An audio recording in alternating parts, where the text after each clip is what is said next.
Assalamualaikum warahmatullahi wabarakatuh. Innal hamdalillah nahmaduhu wa nasta'inuhu wa nastaghfiruh wa na'udzu billahi min syururi anfusina wa min sayyiati a'malina. May yahdihillahu fala mudilla lahu wa may yudlil fala hadiya lahu.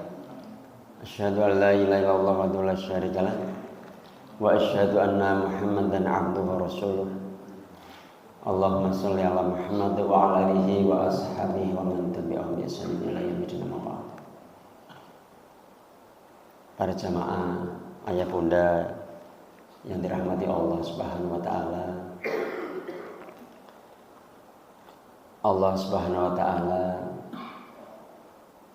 memilih salah satunya Nabi Ibrahim dan keluarganya. Ketika Allah berfirman, A'udzubillahi minasyaitonir rajim, Innallaha astafa Adama wa Nuha. Kalau yang berikutnya itu wa ala Ibrahim wa ala Imran alal alamin. Kalau yang awal disebut itu Innallaha astafa Adam, nabinya saja. Kemudian Nuh, nabinya saja. Tapi kemudian ketika menyebut Ibrahim itu dan keluarga Ibrahim. Kalau ada kesempatan lagi nanti belajar keluarga Imran, ini bukan nabi sampai disebut keluarga. Ini ada sesuatu yang luar biasa yang kita bisa pelajari, ilmu tentang keluarga dari keluarga Nabi Ibrahim.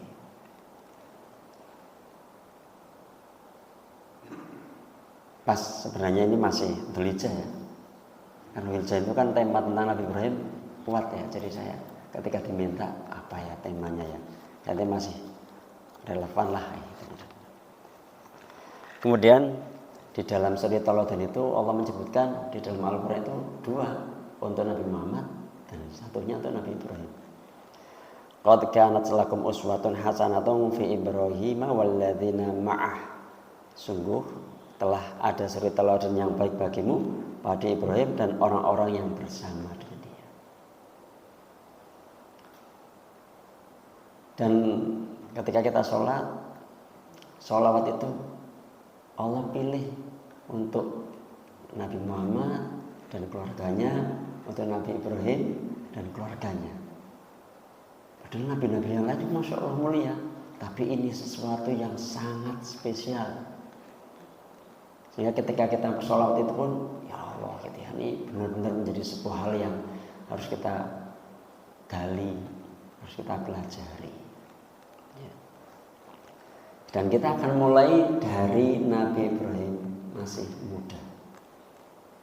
Karena pentingnya usia muda memiliki ilmu agama, pentingnya usia muda punya akidah yang sangat kuat, karena kami dapati orang-orang yang dalam tanda kutip hijrah mulai sadar dengan agama setelah menikah, setelah punya anak cukup besar, kemudian hijrah. Namun kemudian curhat atau ketika ada majelis taklim seperti itu, Ustaz gimana ya, anak kami sudah terlanjur balik dan kami dulu belum ngaji, sekarang udah terlanjur balik, sudah agak kesulitan. Kejadiannya demikian sebagian. Sudah terlanjur balik dan kita baru sadar suami istri ngaji, atau kadang istrinya tok yang ngaji. Kalau suaminya ngaji kemungkinan bawa istrinya. Tapi yang sering kajian parenting di mana-mana paling ramai ibu-ibu. Akhirnya kan nggak sinkron ini. Sementara di sini Nabi Ibrahim itu sisi laki-lakinya nih mau saya tekankan. Tapi nanti kita akan belajar, ini ada ibu-ibu ya. Kita akan belajar tentang istrinya. Dan kita akan belajar tentang anaknya. Mudah-mudahan cukup, mudah-mudahan cukup. Pentingnya di usia muda. Hari ini sih memang Masya Allah ya, Alhamdulillah ya. Kesadaran para orang tua, sekarang muncul ada sekolah Islam terpadu, ada pesantren itu menjamur.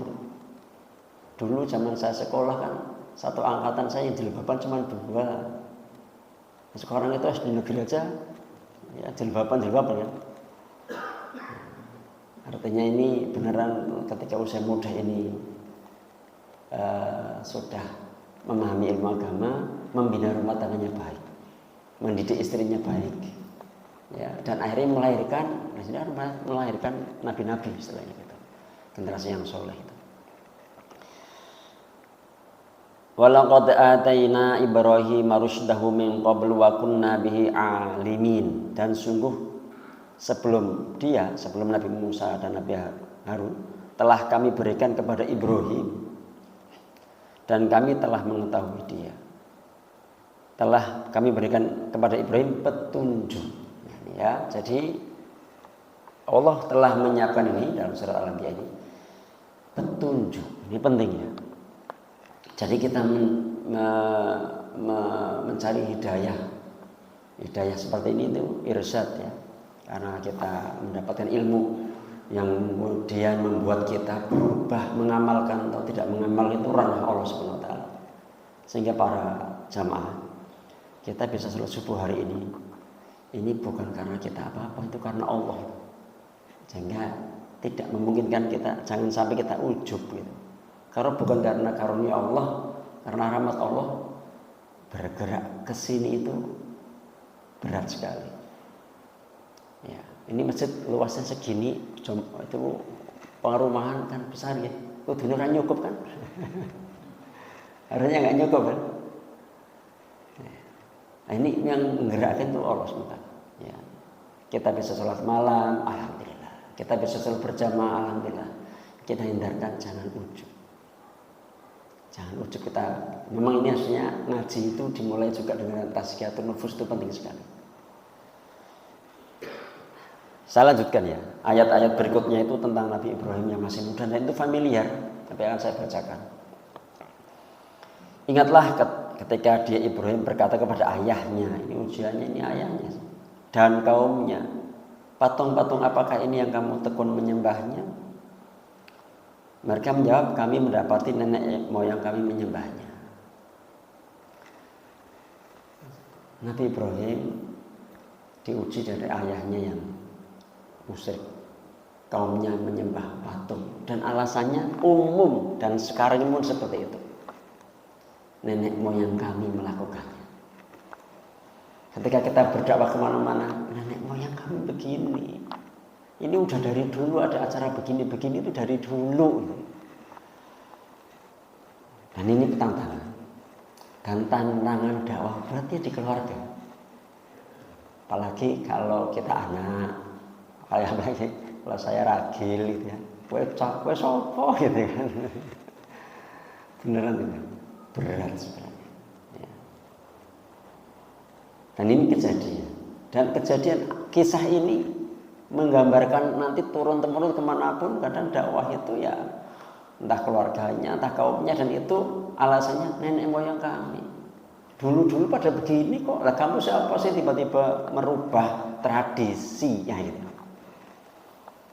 Kadang kita itu untuk ngikutin syariat itu berat karena tradisi yang udah turun-menurun itu. Padahal nggak jelas dasarnya dari mana. Dia Ibrahim berkata, sesungguhnya kamu dan nenek moyangmu berada dalam kesesatan yang nyata. Dan ini berat bagi seorang pemuda. Ini usia Ibrahim saat seperti ini itu, dari sisi asal-usul tafsir itu usianya 16 tahun. 15-16 tahun kayak berarti SMA kelas 1. Cono bocah SMA kelas 1 iki gitu. Ya kan? Saya isone gitaran, geng motor hari ini kan gitu ya. Kesesat saat ini. Mereka berkata, apakah engkau datang kepada kami membawa kebenaran atau pemain-main? Nabi Ibrahim menjawab, sebenarnya Tuhan kamu ialah Tuhan pemilik langit dan bumi. Dialah yang telah menciptakannya, dan aku termasuk orang-orang yang dapat saksi atas itu. Demi Allah, sungguh aku akan melakukan tipu daya terhadap berhala-berhalamu setelah kamu pergi meninggalkannya. Maka dia Ibrahim menghancurkan berhala-berhala itu berkeping-keping kecuali yang besar, agar mereka kembali untuk bertanya kepadanya. Mereka berkata, siapakah yang melakukan perbuatan ini terhadap Tuhan kami? Sungguh dia termasuk orang yang zalim. Di sini saya akan nekankan ini. Qalu sami'na fatayadkuruhum yuqalu lahu Ibrahim. Mereka orang-orang musyrik itu, kami mendengar ada seorang pemuda, ini saya tekankan itu. So, fata, ada fatayat, ya, ada betul majalah El Fata, itu pemuda di sini. Memang Allah menyampaikan dengan diksi fata, seorang pemuda ini. Bukan seperti saya yang usianya sudah 50 tahun begini, Pak. Ini pemuda. Yang mencela berharaplah ini yang namanya Ibrahim. Jadi usia Ibrahim saat itu masih pemuda, 16 tahun. Ya. Dari sini kita bisa ngambil ini pelajaran pertama. Penting usia muda untuk berilmu, untuk ngaji. Ini malah yang datang pertama bapak-bapak, tua-tua ke masjid. Tapi saya duluan sih yang buka pintu. Ya, apalagi untuk zaman sekarang ini yang sangat kejar-kejaran dengan luar biasa. Kalau para jamaah ya, di lingkungan yang baik-baik mungkin tidak tahu. Karena saya di konsultasi ini yang geng motor, yang narkoba, yang macam-macam itu. Anak-anak sekarang. Saya pernah menjadi dosen yang murid mahasiswa saya menghamili wanita, yang mahasiswi saya dihamilin oleh orang lain. Hari ini tuh ngeri sekali, luar biasa. Mungkin memang pondok berjamuran juga, tapi luar biasa kemaksiatannya. Hari ini gadgetnya luar biasa. Hari ini ada grup tentang LGBT-nya ada, ngeri sekali. Saya orang tua itu bingung. Ada profesor yang konsultasi ke saya, kaitannya dengan anaknya kok begini sampai ya Ustadz, anak saya pindah agama. Ustadz, anak saya ternyata suka sama sejenis. Wah, kejar-kejaran betul. Dan ini peran siapa? Peran ayah, peran bunda. Ya, kadang tidak pati. Saat anak kami itu, anak saya itu SD sampai SMA itu di Islamic Golden School. Senin sampai Jumat, pulang sore nih, Sabtu Ahad kami kursuskan. Begitu kuliah kok anak saya LGBT, salah saya di mana? Wah, salahnya nggak membersamai, nggak berdialog, nggak ada kajian-kajian di rumah. Kami menekankan ada kajian di rumah. Ustadz Mulyanto kan Ustadz memang lulusan pesantren. Sebenarnya belajar ilmu agama itu nggak harus jadi ustadz. Untuk jadi kepala rumah tangga, untuk jadi suami, untuk jadi ayah, untuk jadi istri, untuk jadi ibu ya belajar. Dan rata-rata kita asal mau jadi dokter ada ilmunya, ada sekolahnya, mau jadi polisi depan ini ada SPN. Mau jadi istri nggak pernah belajar, mau jadi bapak nggak pernah belajar. Terus akhirnya rumah tangganya asal melaku, perceraian tinggi sekali. Banyak masih nomor 3 ya rumah tangga. Jadi ini kejar-kejaran betul. Dunia anak muda sekarang itu, ya Allah, kalau keluar itu dan karena saya dipaparkan seperti itu, ya Allah. Tahun 2014-13an ya, itu sudah ada penelitian anak-anak SD itu terpapar pornografi. Ya. Pernah dengar kasus di mana nih Ponorogo ya, yang anak SMP SMA minta rekomendasi pengadilan agama untuk nikah muda. Anaknya sudah pada hamil di luar nikah. Hari ini Masya Allah berat, tantangannya berat sekali. Ya. Sejak usia muda sudah punya bekal akidah yang kuat seperti Nabi Ibrahim, maka kelak ketika membina rumah tangga akan melahirkan keluarga-keluarga yang luar biasa. Bisa mendidik istrinya, bisa mendidik anak-anaknya. Ngaji, mencari ilmu sangat penting untuk perjalanan kehidupan, termasuk kehidupan rumah tangga. Saya beban nih kalau saya nggak ngisi kajian kepada istri saya. Saya sekarang kalau anak-anak saya masih di pondok, kalau pulang ya saya kajian itu ya pesertanya istri saya, anak-anak saya. Nah sekarang ini karena anak saya masih di pondok gede-gede, pengajian itu saya pesertanya istri saya tok. Kalau saya nggak ngisi pengajian untuk keluarga saya itu nanti menghadap Allahnya gimana? Kamu ngisi kemana-mana istrimu nggak? Padahal yang berhak mendapat ilmu saya itu siapa? Keluarga saya. Dan ketika saya ngisi dengan teman-teman alumni pesantren, ya saya sampaikan kita dai, jangan sampai ngisi kemana-mana istri kita sama anak kita enggak. Walaupun begini, walaupun yang bukan ustadz, tapi ngajarin istrinya.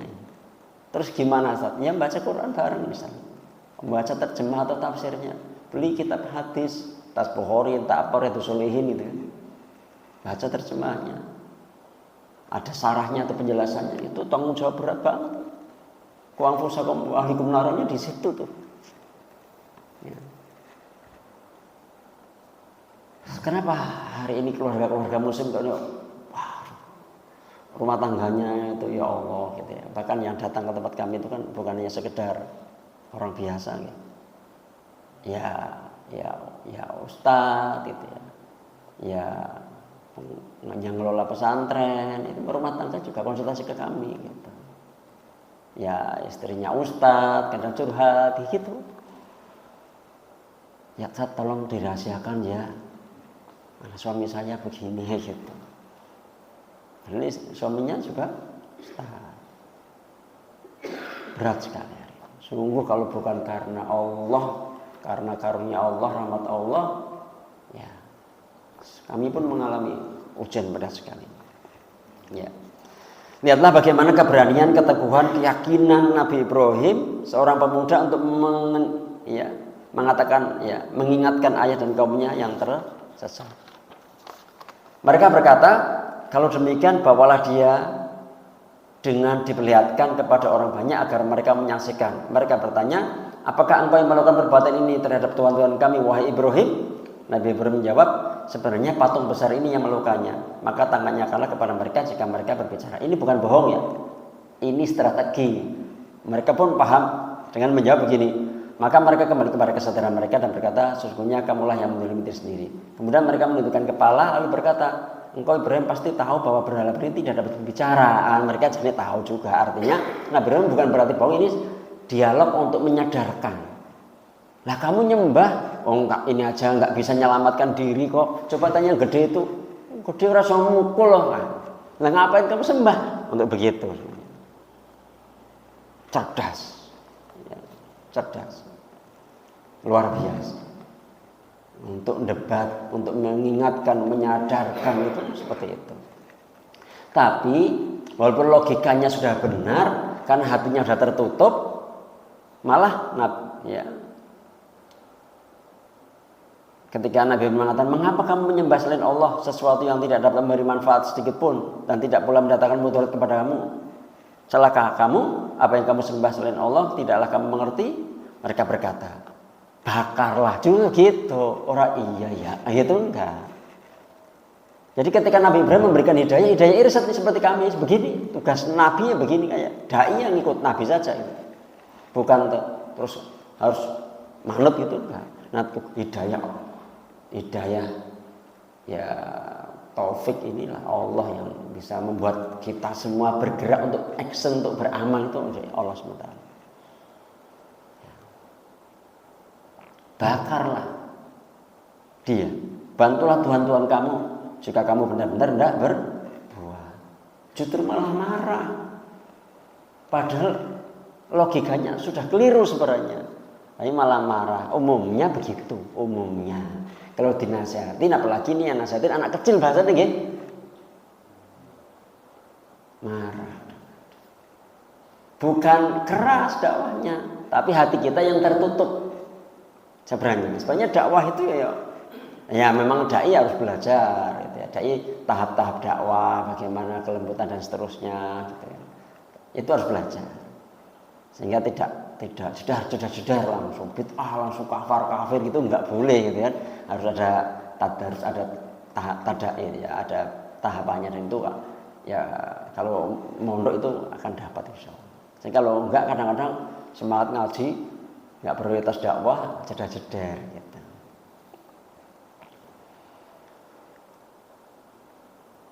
Sa'di menceritakan sampai-sampai ada seorang wanita yang sakit sebenarnya. Wanita yang sakit, lalu ia bernadar bahwa jika ia sembuh dari penyakitnya, ia akan membawakan kayu bakar untuk membakar Ibrahim.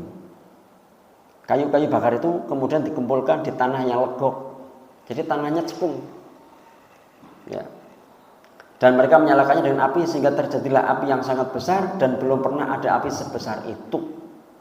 Nyala api itu mengeluarkan percikan yang sangat besar dan nyalanya sangat tinggi. Ini bapak-bapak, ibu-ibu mungkin belum pernah disampaikan, jarang disampaikan bahwa Nabi Ibrahim itu bukan sehari dibakar, 50 harian ini. Sehingga yang sakit ini, aku sakit ya, aku pengen malu bakar, tambah kayu bakar lagi, ini lama ini. Sehingga yang sakit pun sampai pengen melu karena sangen jengkelek, bahasanya Banyumas getek gitu ya. Sangken botetnya pengen melu bakar karena menghancurkan Tuhan mereka aja nih gitu. Nanti ada pelajaran lagi di sini. Sebagian ulama salah menyebutkan bahwa malaikat Jibril menampakkan diri kepadanya di langit, lalu Jibril bertanya, apakah kamu mempunyai sesuatu? Minta pertolonganku misalnya gitu ya. Sesuatu permintaan, Ibrahim menjawab, ada yang meminta kepadamu, saya tidak akan mau. Masya Allah ini nanti kita akan bahas tentang akidahnya pemuda ini ya.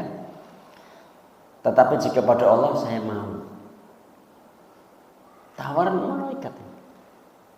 Sa'id Ibnu Jubair mengatakan telah diriwayatkan pula dari Ibnu Abbas bahwa ketika Ibrahim dilemparkan dalam nyala api, malaikat penjaga hujan berkata, malaikat Jibril dan malaikat penjaga hujan, bila mana aku diperintahkan untuk menurunkan hujan biar mati, ini kan, aku akan menurunkannya. Tetapi perintah Allah lebih cepat daripada perintah malaikat itu. Nabi Ibrahim total bergantung kepada Allah sambil berdoa hasbunallah wa ni'mal wakil. Cukuplah Allah sebagai penolong. Kalau nih saya tanyakan, kalau misalnya api ini besar, kemudian hujannya turun gede banget, Nabi Ibrahim selamat, ini keren nggak? Biasa lah, wah lautan, tapi ini dibakar nggak gosong, hidup. Ini khariqul adah, ini mukjizat. Walaupun ketika hujan kemudian turun dan api mati, itu juga pertolongan ya. Masya Allah sampai ditolong begitu. Tapi ketika dibakar tetap hidup, malah itu tuh nyeka keringat ya gitu. Dan bapaknya Nabi Ibrahim itu dalam satu riwayat, sesungguhnya Tuhan yang benar Tuhanmu ya Ibrahim. Begitu sebenarnya. Karena lihat urep gitu ya, kemudian nyeka keringatnya gitu. Ditemenin malaikat itu. Itu kan ini harusnya untuk menyadarkan ini benar Tuhan Ibrahim itu. Allah Tuhan Ibrahim yang benar nih, bukan Tuhan kami itu, untuk nambah menyadarkan seperti itu khariqul adah. Tapi pentingnya di sini menekankan hasbunallah wa ni'mal wakil. Total bergantung. Bergantunglah kita ini. Tadi kalau kita zikir itu kan di dalam rangkaian ada astagfirullah dan seterusnya sampai ayat kursi, al-ikhlas, al-falaq, an-nas. Ikhlas di sini kan qul huwallahu ahad. Ini belajar tentang ikhlas. Tidak menyekutukan Allah, tidak menyembah selain Allah. Nah, Allah somad ini total bergantung harusnya. Walaupun kita baca tiap saat, kadang-kadang mengamalkan itu berat. Sedikit cerita ya. Saya lulusan pondok pesantren ya. Al-Ikhlas itu hari-hari yang kita baca. Qobliyah subuh itu kan al-kafirun sama al-Ikhlas. Suatu ketika kami diminta ya memanajemen satu sekolah di luar kota, bukan di Banyumas. Sekolah itu la yamutu wa la yahya. Mau enggak hidup ya enggak mati. Muridnya sedikit minus, kalau mau gaji itu bingung kadang-kadang.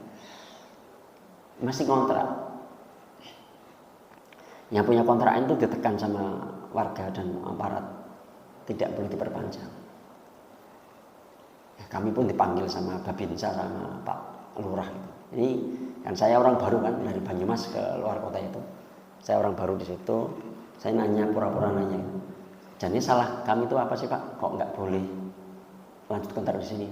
Pokoknya kami udah dialog Ya saya orang baru Pak, saya nggak ngerti. Walaupun saya dengar ceritanya, memang saya nggak ngerti kejadian awalnya, tapi saya selentingan dapat.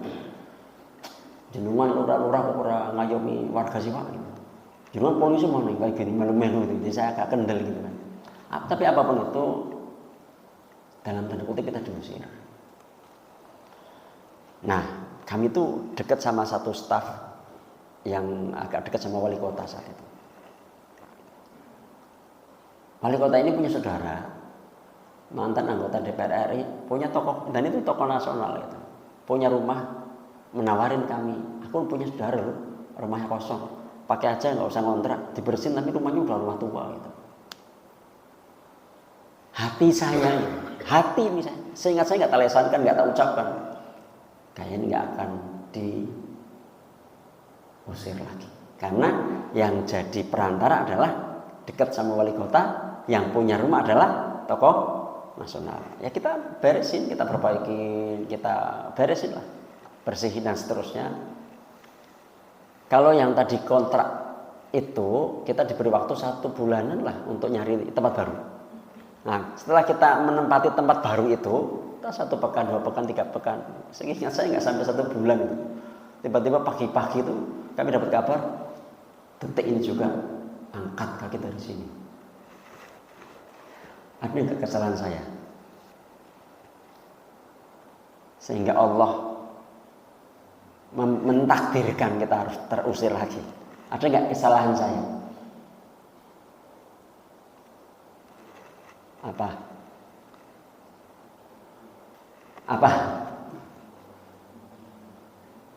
Mana jangan ngantuk. Bergantung kepada manusia. Hati saya tenang. Bukan pada Allah Ta'ala, tapi pada staf yang dekat wali kota, pada yang punya rumah tokoh nasional. Dan itu saya istighfar.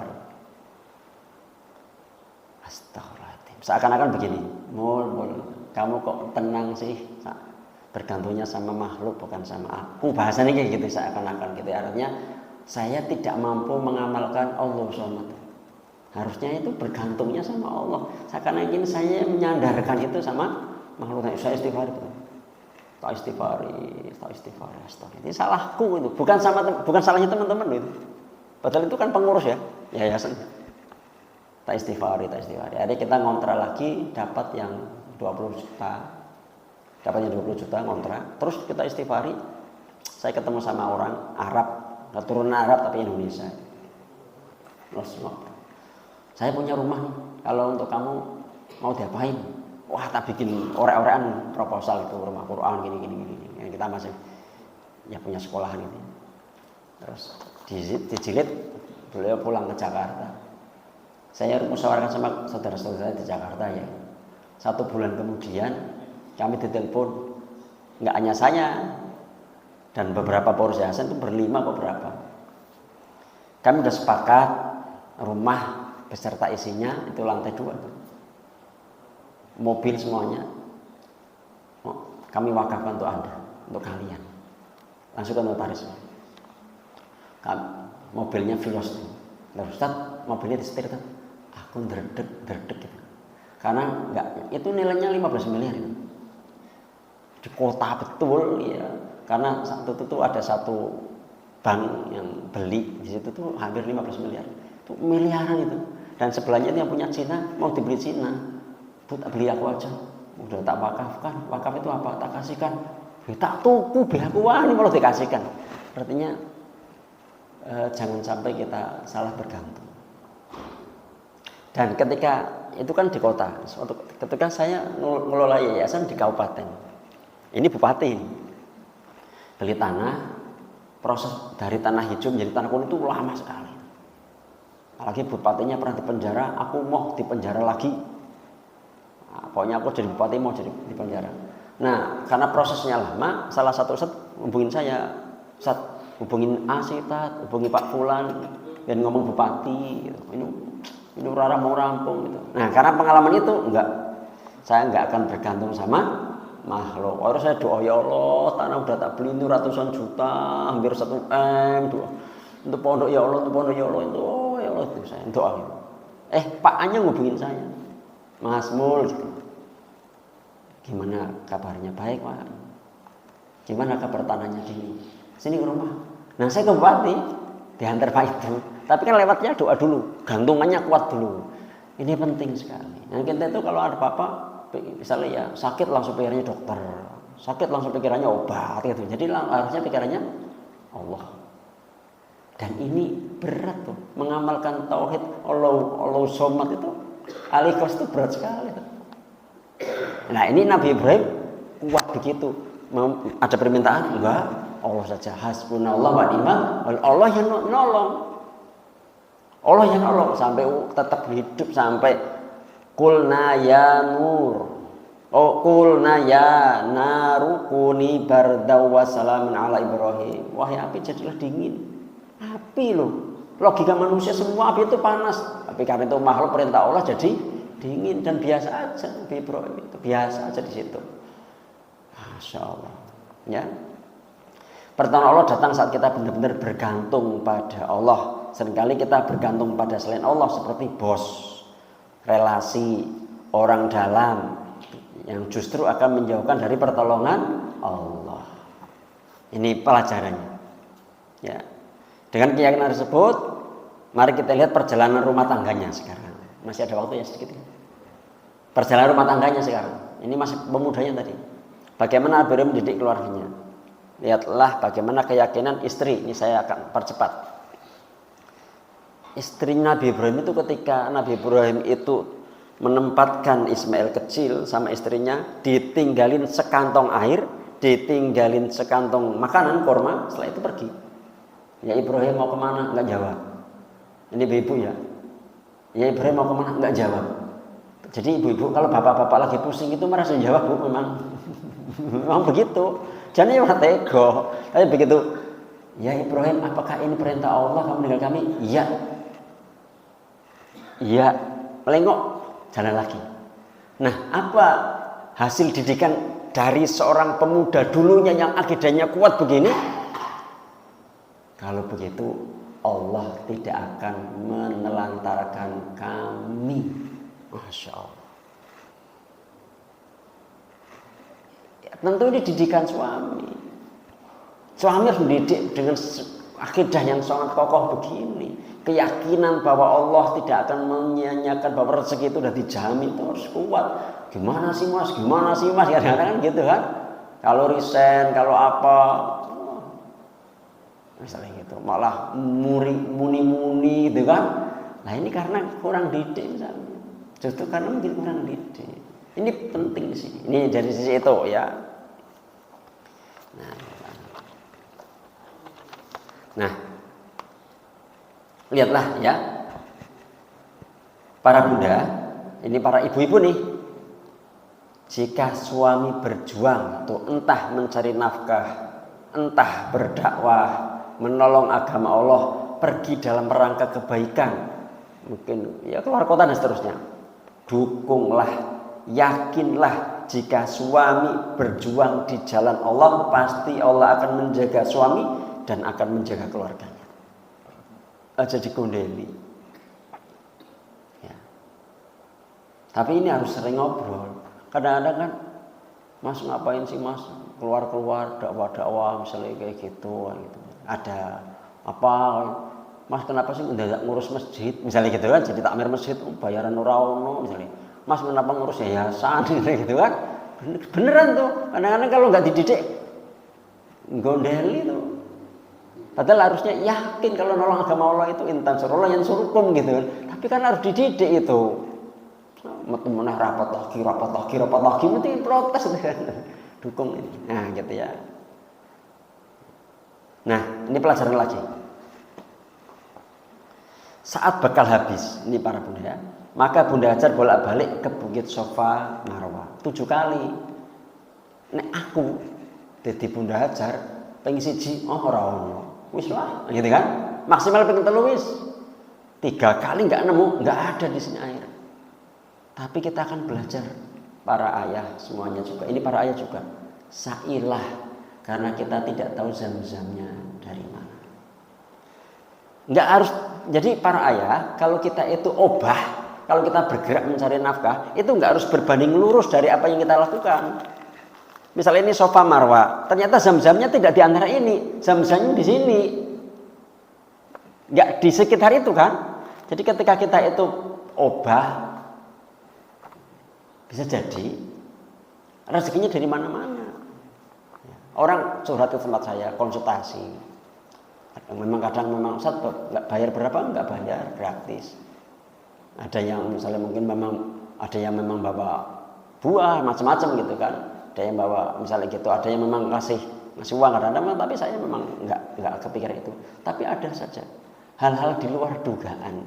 Karena saya meyakini itu sebagai sa'inya saya, sebagai obahnya saya gitu. Dan sedikit cerita ya, mudah-mudahan Allah menjaga saya dari riya gitu. Jadi ketika teman-teman minta bikin sekolah, saya bikin SMP akhir balik ya. Nah, saya bilang sama istri saya, ini ada sibuk lagi nih. Gitu. Saya diminta bikin sekolah gitu. Dari rumah, saya Karangnangka sampai kota bikin sekolah. Ini tak anggap sa'i. Ya, saya niatkan tidak akan terima gaji 1 rupiah pun. Semoga ini jadi sa'i. Kamu kan belum pernah umroh, supaya kamu bisa umroh ya. Udah, jadi kadang rapat malam memang. Jadi istri saya nggak gondeli tadi sudah begitu ya. Rapat malam, rapat ini Sabtu, Mas mana sekolah balik berangkat ya? Iya kan udah sepakat kan iya. Dan apa yang terjadi? Saya ditelepon sama orang Bandung, Pak, Umi udah pernah umroh belum tak bayarin ya. Hari dibayarin tuh istri saya jadi umroh kayak gitu. Jadi demikian kalau kita bergerak, mungkin memang kerja di kantor nih, kerja biasa harus tidak boleh terlambat dan seterusnya terus itu. Nah nanti ada rezeki-rezeki yang lain yang tak terduga. Ya rezeki memang bisa istrinya soleha, anak-anaknya soleh karena halal kan. Tapi kalau korupsi waktu terlambat itu nggak halal itu. Ada yang tidak halalnya 10 menit terlambatnya kali sebulan itu nggak halal itu. Hari anak-anak kok nggak sulit, nggak bisa diatur dan seterusnya. Berat. Kalau yang ke pasar, ya pasar lah. Yang jualan apa? Yang jualan pakai online, ngiklan lah. Bergerak saja. Kita nggak tahu jam-jamnya di mana. Ya, gitu. Ya. Sedikit lagi, masih ada, boleh kan? Nah, dari sini saya mohon nih, jangan pernah mengatakan usaha tidak mengkhianati hasil. Sombong banget. Hasil itu jangan murni dari Allah SWT. Jangan sampai kita seakan-akan hasil itu karena usaha kita. Ini kayak korun, sugih nemen Run, gitu ya. Kalau bahasa surat Al-Qasas tuh, ini bahasa saya aja. Iya kan aku pinter. Akhirnya dihabisin sama Allah sampai akhirnya kita kalau mendapatkan harta temuan disebut hartanya harta karun, artinya korun itu. Itu karena mengatakan aku pinter. Coba dibaca surat Al-Qasas. Enggak boleh. Bukan karena kita, karena Allah. Kita ibadah, kita ikhtiar itu ibadah, kita bergerak itu ibadah, dapat pahala. Hasilnya jangan murni dari Allah SWT. Kadang juga nggak berbanding lurus beneran. Dan saya obah antar jemput anak sekolah, itu saya sa'i itu. Motong tetean, misalnya gitu saya obah itu, bergerak. Kayak burung aja. Burung itu ya Pak. Pagi-pagi ini keluar kan? Pulang kapan burung itu? Sore. Burung nggak tahu lembur. Apa burung lembur? Bapak-bapak malah lembur seringnya. Burung tahu atau lembur.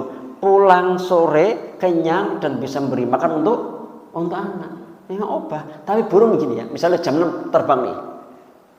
Nggak dapat. Jam 8 stres nih gue nih. Jam segini belum makan. Nggak ada burung stres karena nggak dapat. Kita itu apa-apa stres. Karena kita mengandalkan usaha kita. Kita bergantung dengan usaha kita. Kita itu obah. Pak. Obah. Bergerak dengan optimal.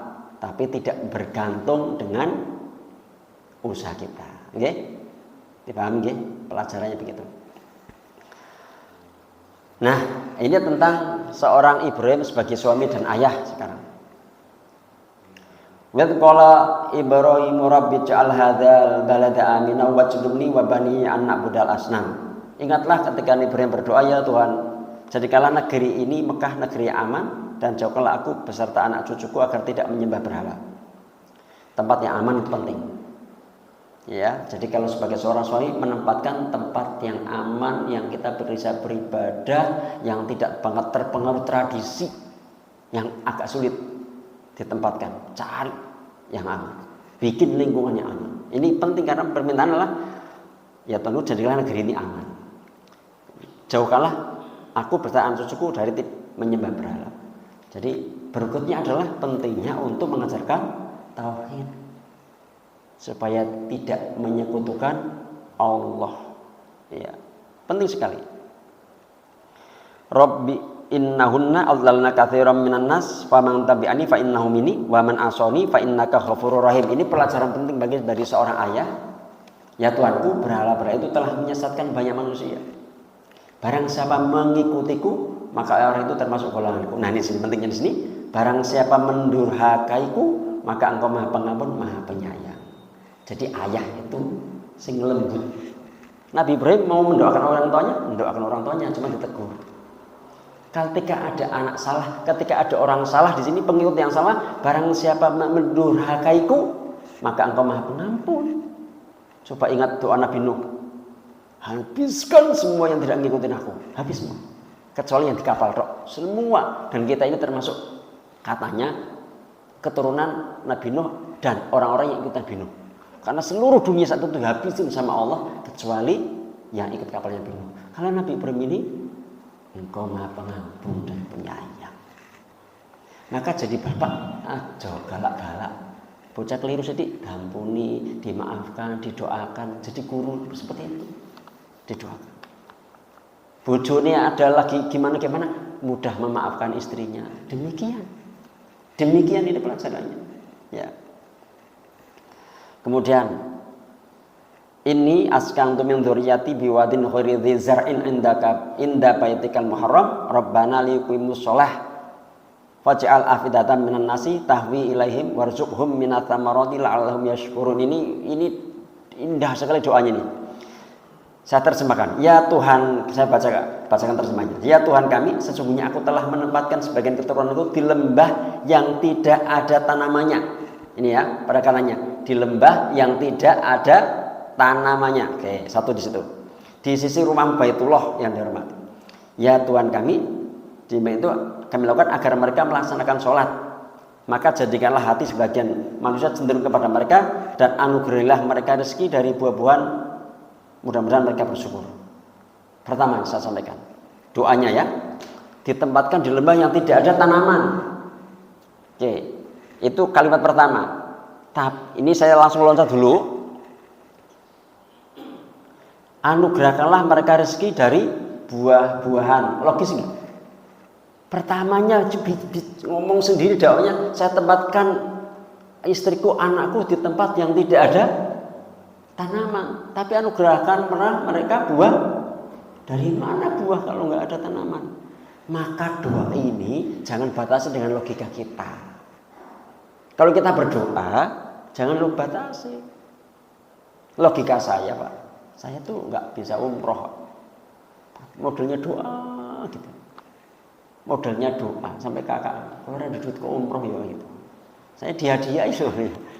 Ya, jadi kalau minta haji, minta umroh, minta uang sekian miliar, minta aja. Minta yang di luar batas logika kita, minta yang mustahil, doa itu jalan. Ini ngajarin begitu. Minta kalau anak kita lagi kenapa? Kita minta ini, dan kalau minta, ya Allah aku minta 1 miliar, aku kudu ngode apa ya? Nggak boleh begitu. Dengan cara bagaimana? Nggak boleh begitu. Itu kita nensel doa, batasin kita. Oh Allah yang ngasih. Tapi minta yang, ya Allah aku pengen minta 13M dengan afiah. Artinya afiah itu pernah ada kejadian minta 13M, betul-betul dapat 13M, tapi nggak afiah. Karena apa? Anaknya meninggal, dibunuh, akhirnya dapat denda 13M. Tapi kan nggak afiah. Minta yang afiah, 13M-nya tanpa drama. Minta di luar batas logika kita. Allah itu maha dan kecil bagi Allah. Jangan batasin Allah. Ketika saya dapatkan ada orang yang belum punya anak, kemudian minta doa harap punya anak. Nabi Zakaria pun demikian, yang lain-lain demikian. Itu demikian ya. Kemudian di sini, ya Tuhan kami, demikian kami lakukan agar mereka melaksanakan sholat. Ini penting sekali tentang sholat. Ya, ini jadi dilupakan. Harus umur 7 dah ditekankan sholat. Ya, ya. Jadikanlah sebagian mereka cenderung kepada mereka anugerahkan mereka rezeki dari beban. Cenderung itu berarti dididik supaya anak dan istri punya akhlak sehingga pada suka. Ya, gitu. Yang terakhir tentang Nabi Ismail sekarang sebagai anak. Ketika mau disembelih, nak, bapak ngimpi, bapak nyembelih kamu gimana, nak? Nabi Ibrahim nanya, menurutmu gimana? Sebenarnya nggak perlu ditanya, karena itu perintah Allah. Tapi kenapa Nabi Ibrahim bertanya? Untuk mengevaluasi imannya anaknya, apakah berhasil mendidik anaknya apa tidak? Ternyata lakukan ya, aku sabar insya Allah. Ketika seorang itu kuat sisi agamanya, akan didik anak, didik istri, dan melahirkan dari Nabi Ibrahim dan Nabi Ishak itu nabi-nabi berikutnya. Jadi keturunannya itu masya Allah. Rabbana hab lana min azwajina wa dzurriyyatina qurrata a'yun itu anak keturunan itu terus yang qurrata itu seperti itu. Dari mana kesolehan kita? Gitu nggih? Jam 6 wallahu a'lam bishawab, mudah-mudahan bermanfaat. Ada diskusi apa udah waktunya udah wis awan nemen gitu. Kalau mau tak cukupkan kalau ada yang mau tanya ya monggo gitu. Kalau mau pribadi kadang-kadang akhirnya sudah ada yang japri saya ini ya gitu. Dari jamaah sini sudah ada. Karena sudah tahu nomornya entah minta dari Mas Lutfi atau kalau yang agak pribadi jangan di orang umum gitu. Karena hampir semua yang datang ke tempat kami terjaga rahasianya. Kita nggak bisa buka karena itu memang rahasia gitu kan. Cukup nggih? Nah, subhanakallahumma bihamdika asyhadu an la ilaha illa anta astaghfiruka wa atubu ilaik. Assalamualaikum warahmatullahi wabarakatuh.